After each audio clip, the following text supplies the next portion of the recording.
શ્રી ગણેશાય નમઃ. અધ્યાય 23મો. ભસ્મધારણ અને રુદ્રાક્ષનો મહિમા. ઋષિવાચ. સૂત સૂત મહાભાગ વ્યાસ શિષ્ય નમોસ્તુ તે. તથૈવ વ્યાસંદો બ્રહી ભસ્મ મહાત્મય મુતો મમ. ઋષિઓ બોલ્યા, વ્યાસના શિષ્ય, હે મહાભાગ્યવાન સૂત, આપને નમસ્કાર હો.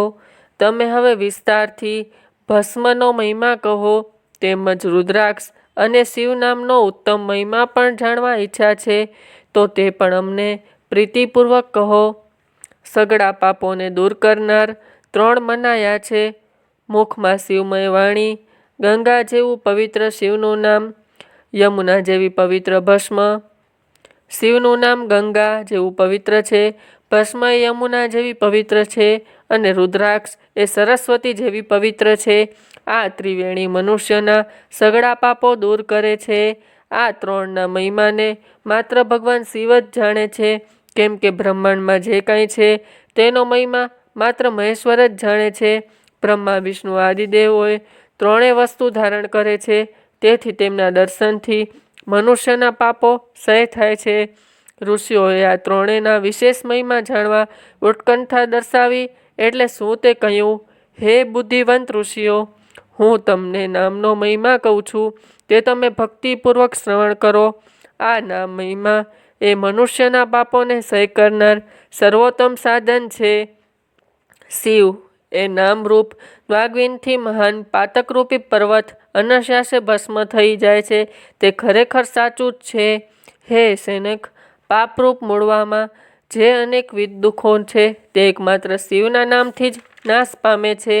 જે મનુષ્ય આ પૃથ્વી પર શિવ નામના જપમાં મગન રહે છે, તે જ વેદવેતો પુણ્યાત્મા, વિદ્વાન અને ધન્ય મનાય છે. શિવના નામ જપમાં જેને વિશ્વાસ છે, તેણે આચરેલા વિવિધ ધર્મો તરત જ ફળ આપે છે. હે મહર્ષિ, ભગવાન શિવના નામથી જેટલા પાપો નાશ પામે છે, તેટલા પાપો પૃથ્વીમાં મનુષ્ય કરી શકતા પણ નથી. જે શિવ નામરૂપી નૌકામાં બેસી સંસાર સમુદ્રને પાર કરે છે, તેના જન્મ મરણ રૂપે સંસારના મૂળરૂપ પાપો નિશ્ચય નાશ પામે છે.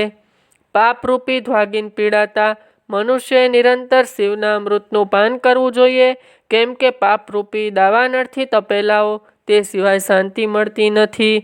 જેને શિવનું નામ વિશે અખંડ ભક્તિ હોય છે, તેની સર્વ પ્રકારે મુક્તિ થાય છે. અનેક જન્મોથી ભક્તિ તપ કર્યું હોય તેને જ સર્વ પાપો અને તાપો મટાડનાર શિવ નામમાં પ્રીતિ થાય છે. હે મુનિઓ, નામનો મહિમા આવો છે.